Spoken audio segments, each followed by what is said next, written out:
Hai Bayut. Halo. This is the first couple talks kita. Kita akan bahas beberapa pertanyaan dari teman-teman semua. Kita udah sorted jadi 10 pertanyaan. Semoga menjawab semua aspeknya. Ya, dan yang menarik adalah nggak semua kita yang jawab. Nanti ada beberapa kakak-kakak kita yang memang dari BPN, dari praktisi-praktisi, dari pemimpin jemaat yang akan juga sharing sedikit value-value dan prinsip-prinsip soal bangun hubungan ini. Oke, let's do it. Pertanyaan pertama, dasar dan tujuan bangun hubungan menurut firman Tuhan itu kayak gimana sih Kak? Gambaran pernikahan itu seperti apa? Nah, kalau kita mau melihat gambaran pernikahan yang Allah udah set buat hidup kita lihat kejadian 1 ayat 27 sampai 28. Ya, maka Allah menciptakan manusia itu menurut gambarnya, menurut gambar Allah diciptakannya laki-laki, diciptakannya dia, laki-laki dan perempuan, diciptakannya mereka. Allah memberkati mereka, lalu Allah berfirman kepada mereka, beranak cuculah dan bertambah banyak, penuhilah bumi dan taklukkanlah itu, berkuasalah atas ikan-ikan di laut dan burung-burung di udara dan di atas segala binatang yang merayap di bumi. Jadi kalau teman-teman mau tahu apa dasarnya bangun hubungan gambaran pernikahan dari Allah adalah bagaimana Allah itu menciptakan manusia segambar dan serupa dengan dia. Tapi titik 2 diciptakanlah ya apa? Laki-laki dan perempuan. Jadi kalau mau melihat gambaran Allah yang sempurna nyata itu terjadi dalam pernikahan. Laki-laki dan perempuan dalam pernikahan. Bukan laki-laki dengan laki-laki. Ya. Perempuan. Harus brotherhood dan sisterhood. Yes. Kenapa harus laki-laki dan perempuan? Karena pernikahan itu gambarannya adalah gini, Allah ingin mereplikasikan kehidupannya Allah sendiri, karakteristiknya Allah sendiri dalam hidup manusia lewat pernikahan. Harus lewat 2 orang, laki-laki dan perempuan. Kenapa seperti itu? Karena both men and women itu tuh punya karakteristik Allah yang berbeda-beda. Nah, kita mau saling melengkapi di sana. Nah, itu akan terjadi dalam pernikahan. Salah satunya yang paling clear mungkin teman-teman sering dengar Allah adalah kasih. Dan bagaimana Allah Tritunggal juga 3 lebih 1 hidup dalam komunitas. Pernikahan juga seperti itu, 2 menjadi 1. Tapi kita 2 lagi menjadi 1. Allah mengikat kita, jadi kita juga sebuah ikatan dari Tuhan, suami dan istri. Nah, itulah yang menunjukkan bagaimana sebenarnya Allah tuh seperti apa kasihnya. Kalau suami doang sama Tuhan, nggak ada istrinya, nggak ada yang perlu dikasihin nanti, nggak ada yang irritating, nggak ada yang perlu disabarin, nggak ada yang perlu diampunin. Begitu juga sebaliknya. Nggak lengkap gitu. Benar. Kalau Allah cuma perlu di dalam perempuan doang, tidak ada ketegasan, nanti kebanyakan kelembutannya misalkan gitu ya. Walaupun perempuan juga tegas. Tapi ada sifat dan karakteristik yang Allah berikan pada pria dan wanita untuk mencerminkan gambaran dia di muka bumi ini. Bukan cuma mencerminkan, tapi juga untuk memultiplikasikan kerajaan dan gaya hidup yang Allah mau yang terjadi di bumi ini, yang terjadi dalam manusia itu seperti apa. Kuasa yang Tuhan berikan atas binatang-binatang dan lain-lain, semuanya Tuhan berikan kepada manusia. Dan dalam pernikahan itu Tuhan mau menyatakan pribadinya seperti apa. Jadi pernikahan bukan cuma senang-senang, bukan cuma buat punya anak, tapi ada mengemban misinya Tuhan. Ada tujuan yang Tuhan taruh dalam setiap pernikahan. Yang paling utama adalah untuk mereplikasikan siapa Allah itu, gambaran Allah seperti apa, imago Dei bahasa aslinya ya. Menjadi serupa dan segambar dengan Allah itu butuh pasangan, nggak bisa cuma sendiri. Lain ceritanya kalau selibat. Kalau selibat itu seperti apa? Tanya Kak Ongki aja. Next question, kapan waktu yang tepat untuk dinyatakan siap dan dewasa untuk masuk ke sebuah hubungan atau pacaran? Menarik nih, kapan sih waktu yang tepat kita dibilang siap atau cukup dewasa untuk masuk ke jenjang berikutnya dalam pertemanan ya? Hubungan yang lebih serius. Tadinya sahabatan, terus ini sekarang tertarik, sama-sama tertarik mau pacaran. Standarnya di mana? Waktunya itu kapan? Pertama ya, teman-teman mesti mengerti konsepnya pacaran atau bangun hubungan itu bukan buat main-main, bukan buat gue butuh temen nih, gue butuh kesepian, butuh ada yang romance, butuh ada yang nanti perhatiin. Nah itu bukan, that's not the concept, itu bukan idenya gitu. Justru yang utama dalam berpasangan ini adalah kita mesti siap mengasihi satu sama lain. Apakah teman-teman siap? Pertanyaan pertama gini, apakah teman-teman siap untuk mempraktekkan kasih untuk pasangan kamu? Mempraktekkan kasih itu bukan gini loh, beli makanan, chattingin, selamat pagi, selamat malam, udah makan belum? Bukan itu cuma sebagian kecil dari ekspresinya. Tapi gini, siapkah kamu melayani dia? Filipi katakan, ya Filipi 2 bilang, hendaklah seorang itu mendahulukan yang lain, kepentingan yang lain dibandingkan dirinya sendiri. Mau saling melayani, siap nggak teman-teman saling melayani? Saling mengampuni, saling memaafkan, saling membangun, bukan saling meminta untuk diperhatiin, untuk diurusin, untuk dipenuhi hawa nafsunya. Ya, jadi teman-teman, siapkah kamu untuk mengasihi? Untuk benar-benar mempraktekkan kasih. That's the first question. Yang kedua untuk pria, ya tadi untuk semuanya. Yang kedua buat aku untuk pria gini, teman-teman mesti tahu prioritas. Kalau kamu lagi kuliah dan waktunya udah habis buat belajar dan lain-lain, itu sama teman mau start hubungan lagi, I don't think it's wise. Iya, beberapa teman-teman mungkin bisa, yang bisa juggling waktunya oke, mungkin bisa, tapi bukannya nggak boleh ya, tapi kita cuman be real pada kenyataannya, nggak segampang itu. tersiok-siok gitu. Apalagi kalau serius bangun hubungan, Benar. yang benar-benar siapin waktu, dan sedangkan dia masih ngurusin kuliahnya, ngurusin yang lain-lain, bahkan mau pelayanan juga, terus ngurusin orang tua, semua, terus belum nanti kerja, masuk ke dunia kerja, mau start bisnis atau kerja sama orang lain, itu akan takes a lot of time dan energi. Nah, teman-teman perlu pilah-pilah kapan gue tuh bisa handle semuanya, gue tuh bisa juggling dengan cukup gitu, nggak keteteran. Ya pria itu. Dan yang kedua, pria harus mapan dalam arti gini, kamu nggak minta duit sama orang tua lagi, udah bisa menghasilkan buat diri sendiri. Mau pacaran masa minta duit orang tua, malu banget weh gitu. Lo pria itu ntar salah satu fungsinya menafkahi juga. Nggak harus gini loh, bisa punya tabungan 20 juta, 20 miliar, nggak ada.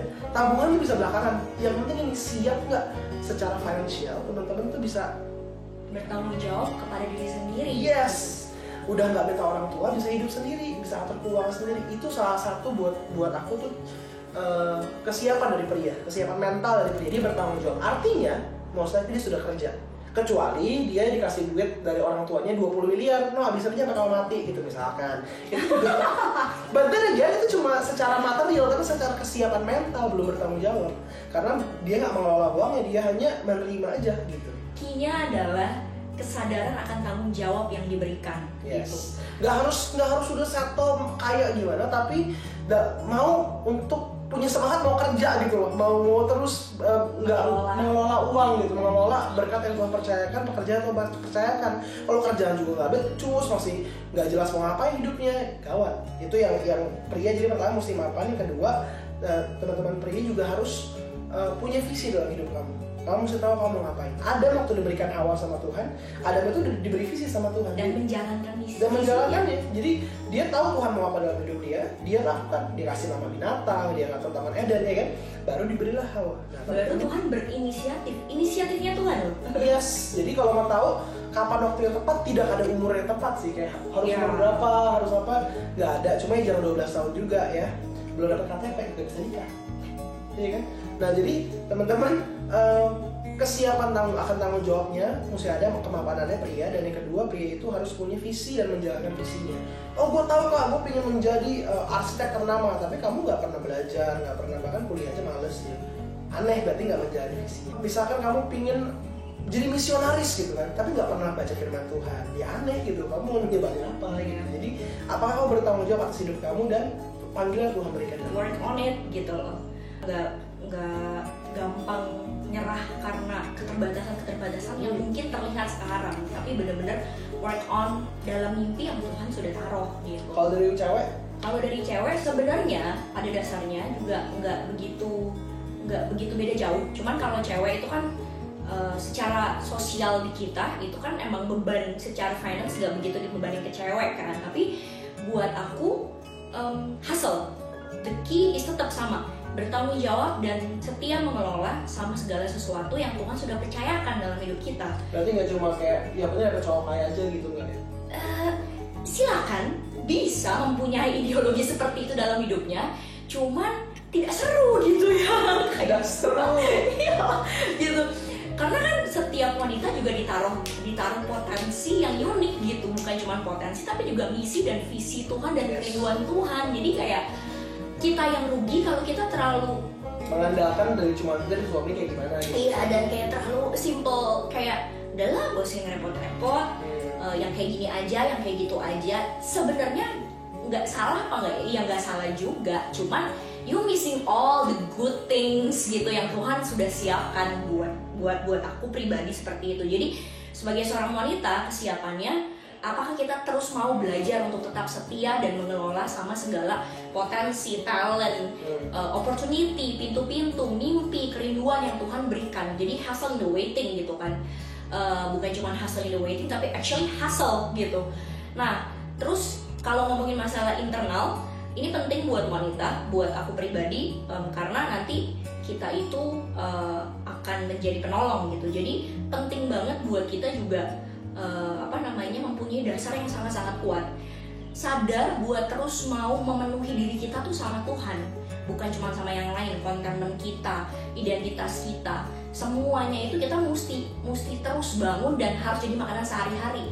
Karena biasanya kalau wanita kan struggle-nya di situ ya, gitu kan, minder, terus nantinya kemana-mana buahnya tuh cemburu lah, terus insecure lah dan lain-lain. Jadi sebenarnya kalau wanita tuh struggle-nya mungkin lebih banyak di hati gitu. Kontentmen secara jiwa dan hati. Jadi waktu dia ketemu pasangannya nanti dia tidak minta dari pasangannya. Iya, nggak nyedot gitu kan, bukan. Jadi berfungsi sebagai penolong dan bukan perongrong gitu. Karena anjing lah itu. Jadi karena kita sudah tahu dasar kita di mana. Jadi buat para wanita gitu, itu mesti dibiasakan buat jadi makanan sehari-hari kita gitu. Dimana kayak ingat lagi, oh ya Tuhan, ingat lagi Tuhan gitu. Oke, I think that's quite enough buat pertanyaan itu. Next, pertanyaan berikutnya adalah bagaimana cara kita tahu kalau pasangan kita itu dari Tuhan? Tanda kutip ya. Dan what's the first step? Terus konsep apakah ada orang yang tepat atau orang yang kurang tepat gitu, atau bagaimana kalau kita salah pilih orang gitu. Nah, ini yang menarik teman-teman, karena teman-teman mesti mengerti prinsip yang Abalov yang kita juga pegang adalah gini, jodoh itu bukan predestined. Artinya jodoh itu bukan Tuhan tetapkan dari putu lahir nih, suatu saat kamu akan menikah sama Joshua gitu. Tuhan tidak memaksakan jodoh. Kita percaya konsep bahwa gini, Tuhan memberikan free will dalam hidup kita, termasuk kita memilih pasangan hidup. Kita mengusahakan dan memilih pasangan hidup. Jadi gini, orang yang tepat seperti apa? Waktu teman-teman bangun hidup kamu sesuai dengan firman Tuhan, kamu bangun dengan lain-lain firman Tuhan, otomatis kamu akan attract people yang juga komunitas dan orang-orang yang punya value yang sama seperti kita. Contoh, misalkan kamu nggak suka motor, nggak suka tato, nggak mungkin kamu gabung sama geng motor dan geng tato gitu. Nggak ada interest gitu. Tapi begitu kamu sama-sama menikmati, hidup dalam kebenaran tuh seru ya. Maksudnya kita taat sama firman Tuhan dalam segala aspek kehidupan, dan kamu ketemu orang-orang yang berjuang bersama, orang-orang yang mencintai Tuhan juga bersama-sama. Nah, kita akan attract tuh. Nah, waktu kita bangun hubungan, kita berteman, bersahabat, ada orang-orang yang kita akan kelompokkan menjadi orang-orang terdekat kita, yang lawan jenis juga ya, sesama jenis dan lawan jenis. Nah, waktu kita semakin dekat dengan orang-orang yang lawan jenis ini, nah biasanya kita katakan kalau kamu bangunnya benar, value-nya benar, nah orang-orang inilah yang terdekat kamu ini biasanya Tuhan sudah arahkan.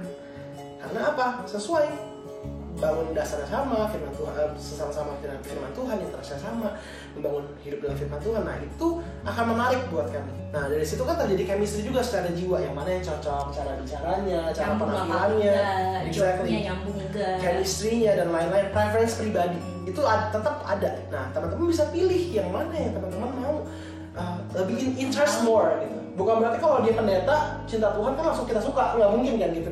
Ada preference pribadi juga, dibangun dari masa lalu kita, pola asuh dan lain-lain, ekspektasi, gambaran-gambaran kita yang lain. Nah, itu kita bisa pilih. Jadi jodoh itu free will, tapi Tuhan akan tuntun orang-orang yang tepat untuk datang ke lingkungan kita. Nah, jadi kalau berdoa tuh jangan berdoa Tuhan aku minta kirimkan jodohku. Gitu.